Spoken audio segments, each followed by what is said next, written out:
आने वाले समय में अंधेरा होगा, लोग सिक्योर फील नहीं करेंगे और इंटरनेट इसे और वर्स कर देगा और खराब कर देगा।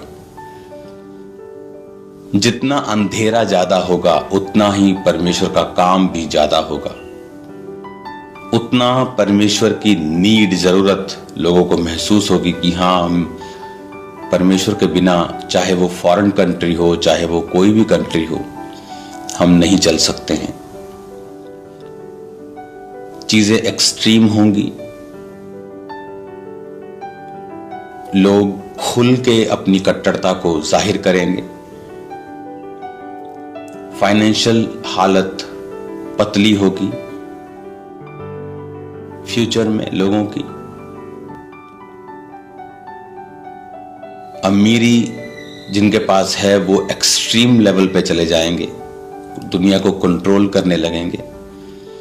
खाना कुछ ही कंपनियों के कंट्रोल में होगा।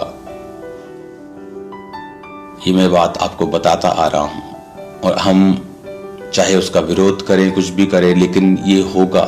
जो जन प्रभु यीशु मसीह जी का प्रचार सुनना चाहते हैं वह इस चैनल को जरूर सब्सक्राइब करें और वहीं से कंट्रोल होगा हर एक चीज का। तो आपको आपकी जनरेशन को तैयार करना है आने वाले समय के लिए। जब हमें आने वाले समयों का मालूम होता है, हम उसी रीति से अपनी तैयारी को करते हैं और हमें यह मालूम होता है कि परमेश्वर क्या कर रहा है। क्योंकि चर्च में जब आप किसी जीवित चर्च के साथ जुड़ते हैं, वो सिर्फ आपको वचन की शिक्षा ही नहीं बल्कि प्रोफेटिकली भी आपको बताता है। एक कलीसिया को शुरू में ही बताया जाता है कि आने वाले दिन, महीने और साल कैसे हैं और हमें किस तरह से अपनी तैयारी करनी है। अब वो टाइम नहीं है आप अपने बच्चों को घर में रख के चर्च में आए क्योंकि आपके बच्चे छोटे हैं।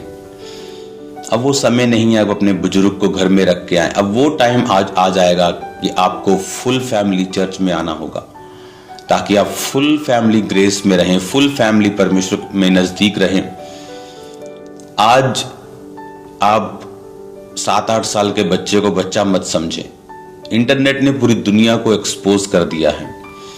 जो मैच्योरिटी 15, 16, 17, 18 में लोगों को नहीं आती थी, वो आज 8-10 साल का बच्चा सब समझने लगा है।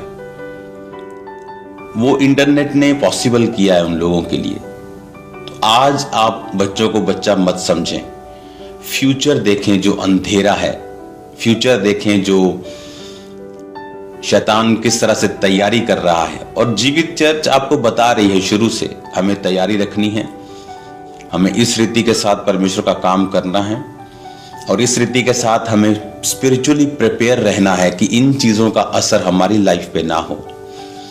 उधर से शैतान अपने कामों को करेगा और इधर से परमेश्वर अपने लोगों को ऊंचा करेंगे। समय आ रहा है, सेवकाइयां इतनी ऊंची होंगी, जिस तरह किंगडम होते हैं, परमेश्वर उस तरह से उनको ऊंचा करेगा। क्योंकि अगर शैतान काम कर रहा है तो परमेश्वर भी दुगना, तिगना, 10 गुना, 100 गुना काम अपने लोगों की लाइफ में करेगा। और अधिक मिरेकल्स होंगे, और अधिक जीवित चर्चिस पैदा होंगी, मेगा चर्चिस पैदा होंगी हर जगह, इंडिया में, पंजाब में, दुनिया में। आप ब्राजील की साइड देखोगे, बहुत बड़ी परमेश्वर बेदारी को लेके आएगा, बहुत बड़ी बेदारी। अर्जेंटीना, ब्राजील आप देखोगे, बहुत बड़ी बेदारी हम देखेंगे, सुनेंगे। आने वाले समय में आप वीडियोस देखा करेंगे कि पास्टर्स उठे हैं हीलिंग और डिलीवरेंसेस के साथ। और कोई शक नहीं होना चाहिए कि क्यों लोग बोलते हैं कि हम क्रिश्चियनिटी का विरोध नहीं करते, हम तो ये पास्टर्स का, क्यों नहीं पास्टर्स का वो विरोध करना चाहते हैं? क्योंकि वही तो हैं जो परमेश्वर की सामर्थ्य का प्रकटीकरण कर रहे हैं, वही तो हैं जो परमेश्वर को दिखा रहे हैं, वही तो हैं जो परमेश्वर के कामों को प्रैक्टिकली दिखा रहे हैं कि वो बातें करने वाला परमेश्वर नहीं, कथा और कहानियां सुनाने वाला परमेश्वर नहीं, वो सच का, जीवता और आज का, नाव का परमेश्वर है। तो वही तो, इसीलिए तो आप देखेंगे कि उन लोगों का विरोध होता है जो लोग परमेश्वर के कामों का प्रकटीकरण करते हैं। आज ये हमें समझने की जरूरत है। आपने देखा, अगर आप मेरी मिनिस्ट्री को 13-14 साल पहले अगर देखेंगे तो आप देखेंगे कि मैंने बहुत डेमोन्स्ट्रेशंस में करता था पावर की, कि 500 लोग गिर रहे हैं, 100 लोग गिर रहे हैं। अभी मैं वो क्यों नहीं करता हूं? क्योंकि लोग उससे आपको जज करते हैं। डेमोन्स्ट्रेशन अब पहले से भी ज्यादा है, पावर पहले से भी, अनॉइंटिंग तो पहले से भी ज्यादा है, लेकिन मैं आत्मा के कामों को रोकता भी नहीं होगा। किसी पे आत्मा उतरता है, वो गिरता है, उसे रोका भी नहीं जाता, लेकिन मैं समझ बूझ के इन चीजों को कंट्रोल में रखता हूं। क्योंकि उन चीजों का वो विरोध आप इंटरनेट पे देखते होता है, लेकिन वचन का कोई भी विरोध नहीं कर सकता। एक जेन्युइन हीलिंग का कोई भी विरोध नहीं कर सकता। उन चीजों का वो विरोध कभी नहीं कर सकते, कभी भी उनका मजाक नहीं बना सकते, क्योंकि उन चीजों में तो सच्चाई जाहिर होगी। इसीलिए मैं कहता हूं कि हमें बहुत बुद्धि से चलना होता है। बहुत से विश्वासी बहुत सी समस्याओं का कारण बन जाते हैं जब वो बुद्धि से नहीं चलते। अगर आज आप क्रिश्चियन हैं और आप कल बोलते हैं कि मुझे क्रिश्चियन नहीं रहना, तब आप जो बाइबल आपके हाथ में है, आप उसे कूड़े में नहीं फेंक आएंगे।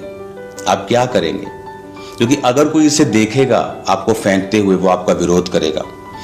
अगर आपको नहीं पढ़ना है, आप किसी क्रिश्चियन को दे दें या आप चर्च में दे दें। उसी तरह से जिस भी धर्म को आपको नहीं मानना है, आपको उसको फेंकना नहीं है, ताकि दूसरे लोगों को विरोध करने का एक कारण मिले। आप जो लोग उन्हें मानते हैं, आप उन्हें दे सकते हैं, आप वहां के धार्मिक स्थानों में दे सकते हैं। तो ये चीजें लोगों को पता नहीं है, विश्वासियों को नहीं पता, इसीलिए वो विरोध का कारण बन जाते हैं। पास्टर्स को नहीं पता काम कैसे करना है। एक एक जन के ऊपर प्रार्थना करने से, उन्हें हिलाने से बेटर ये है कि आप सामर्थी प्रीच करें और सामर्थी हीलिंग्स करें। वो बुरी चीज नहीं है, आत्मा का प्रकटीकरण करना बुरा नहीं है, लेकिन हमें ये देखना है कि सिचुएशन क्या है। हालेलुया। इसीलिए तो परमेश्वर ने कुछ चीजों को कहा कि सांपों की तरह हमें बुद्धिमान रहना है। जब हम सांपों की तरह बुद्धिमान रहेंगे और कबूतरों के समान, उसने कहा, भोले रहना है। तो ये चीजें परमेश्वर हमें सिखाता है, क्योंकि एक प्रेरित होने के नाते, एक अपोस्टलिक मिनिस्ट्री होने के नाते मैं ये आपको बता सकता हूं कि हमें किस रीति के साथ परमेश्वर के सुसमाचार को आगे लेके जाना है। इसलिए उन लोगों के पास कोई भी मौका नहीं होगा आपका विरोध करने का। आपकी फेक हीलिंग से कारण कई बार विरोध होता है, या आपको समझ नहीं है किस तरह से काम करना है, विरोध होता है। अच्छी चीजों का विरोध हो, कोई प्रॉब्लम नहीं, कोई फर्क नहीं, उससे सुसमाचार बढ़ता ही है। लेकिन हमें यह देखना है कि कहां हम इसको मैनेज कर सकते हैं और कहां से हम परमेश्वर का काम इफेक्टिव कर सकते हैं और शैतान के काम को खत्म कर सकते हैं। हमारे चैनल पर प्रभु यीशु मसीह जी का प्रचार सुनने के लिए धन्यवाद। इस चैनल को ज़्यादा से ज़्यादा सब्सक्राइब करें और शेयर करें।